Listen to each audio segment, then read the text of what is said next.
Oh, hi. I'm glad you joined me. I just thought I would do a video about, living with this lockdown and how difficult it is, and, well, what you can do or what I'm doing. I thought I would share with you what I'm doing uh, during this lockdown. First of all, I thought we'd all have a cup of coffee together, or if you make a cup of tea, we could sit down and have a cup of tea and a chat. I've, in order to handle this lockdown and deal with it all, I thought I would make a plan. Now, the trouble with plans is sometimes they go awry. So I've not always stuck to it this week, which is not very good, really. But anyway, I've started a journal. I started that on last Saturday, and I found that particularly useful to do, particularly on Mother's Day, because none of us saw our children or our grandchildren.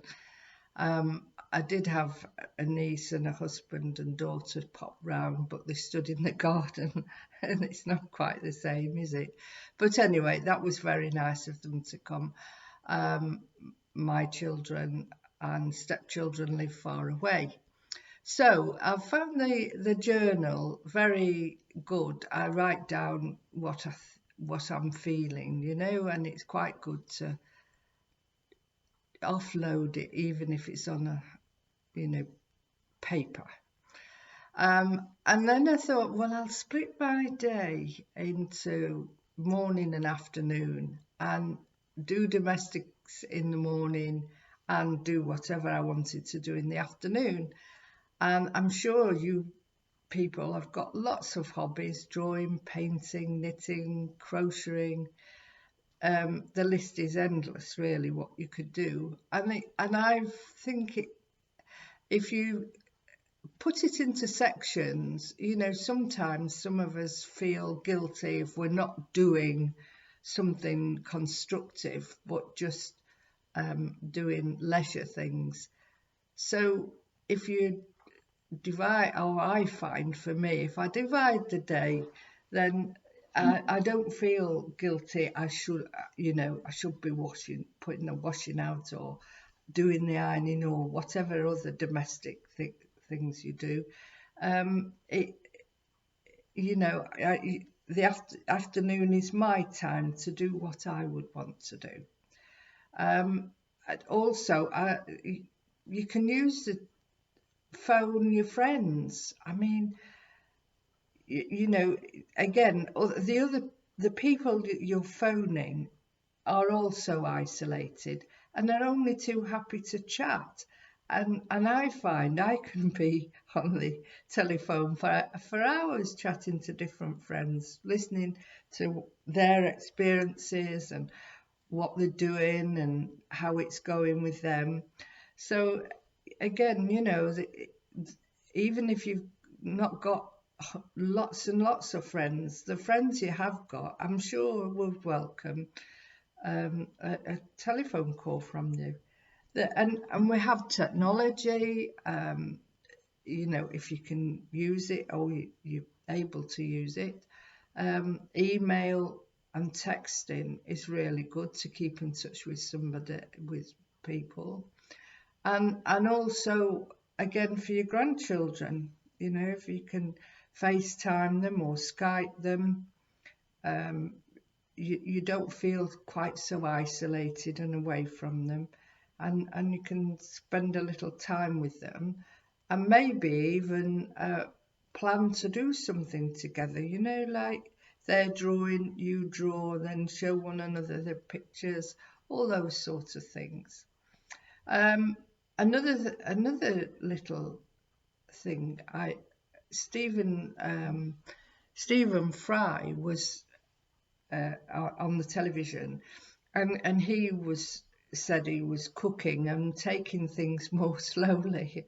And you know how on the television, when they're doing cooking programs, they measure everything and put it in a very nice glass dish, or all sectioned out, and have the spices there already.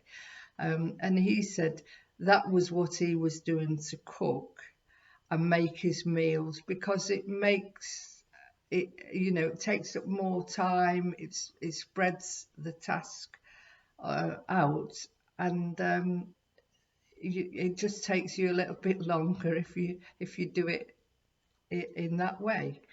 It might not be the way that you want to do it, but I thought that was quite a good idea. And also to plan your meals, because now we've got people, or we're doing ordering online, or people do your shopping for you. You need to, you know, make sure that you have got everything that you need for your meals, and try maybe other menus, or try a new recipe or something. So I think planning your meals, so that if you do have to go out to the shops yourself, you know, you can get what you want, providing it is in the shops. That's the other thing. But then we do have slots for the older people and for the medical profession. So take advantage of that if you can.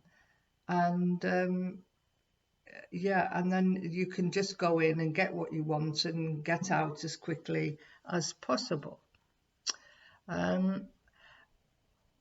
Again, I thought I would do a little bit of exercise. I have actually done some exercises on a YouTube video this morning.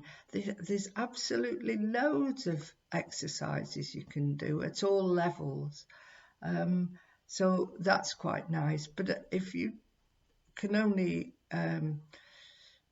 you know, do a few, or you can find or have difficulty, then just, you know, breathing and lifting your shoulders up would do good, and breathe in and then drop your shoulders, and it just relaxes you a little bit, which is good, because we are all a little bit tense and stressed in these circumstances. So do that as much as you can. I'll maybe be better if I stand up and do them, and lift your shoulders and drop. Now, I won't do that 10 times, but perhaps if you could do that 10 times, that would be very good. And also to ease the tension and your neck muscles, is to look to your right and look to your left. And again, that does help. And if you just want to do some gentle exercises, you know, going to one side and then the other is very good, just to get the muscles loosened up, and, you know, just feel a bit more relaxed and loosen all your muscles. Again, if you can, marching is a very good thing. March. Just tip it forward a bit. Marching and moving your arms at the same time is very good. Or climbing like this. This is very good for you. But again, if you haven't got that level of movement, you know, you can still do something by holding on to the chair and lifting your leg at the side like this. Again, do it. Repeat these exercises 5, 10 or 15 times, however many times you want to do them. And then again, always do the other side. Hold on to the chair and do them. And then another thing you can do is, if you need a chair, is to sit in your chair and raise your legs. You know? Just lift them like that.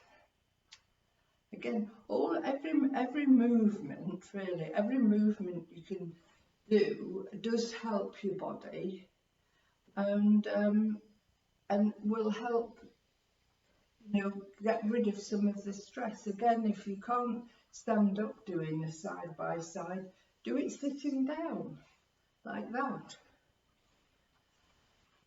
Everything is adaptable, and again, you could stretch up and down all while you're sitting, and you can twist. Again, these exercises can be done standing up or sitting down. But you see, you're moving and you're releasing energy and your muscles, and generally keeping your well-being, up to scratch. So that's a few exercises. We'll perhaps do a few exercises every day, and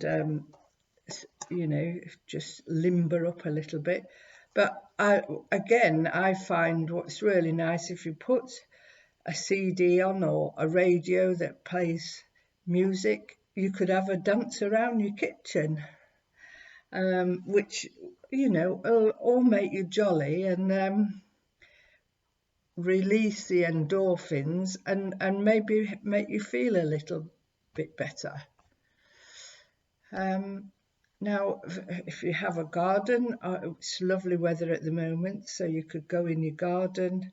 As we can't go to garden centres, maybe split plants, that is a good idea. And even if you've got too many, if you've got some pots, put them in pots, and then when all this is finished, you'll be able to give them to friends for their garden. If you haven't got a garden, well, you could still observe the birds, and if you go for a walk, then look at nature, see what you can see. It's the bumblebees are beginning to get busy. In a few weeks we'll have the butterflies, and just look and admire what's around you and look for the beauty that's around you if you can, and have a nice walk. Take it easy. We've been told we can go for one walk a day, so if it's at all possible, I would take advantage of that. Or if you have any outside space at all, I mean, even some of the residential homes and places have a little bench that's outside, so it would be good to go and sit outside and just enjoy the sun while we have it. Anyway, I hope you've enjoyed your drink with me, or your coffee or your tea, or whatever break you were having, and I'll look forward to speaking to you again tomorrow. Okay, bye.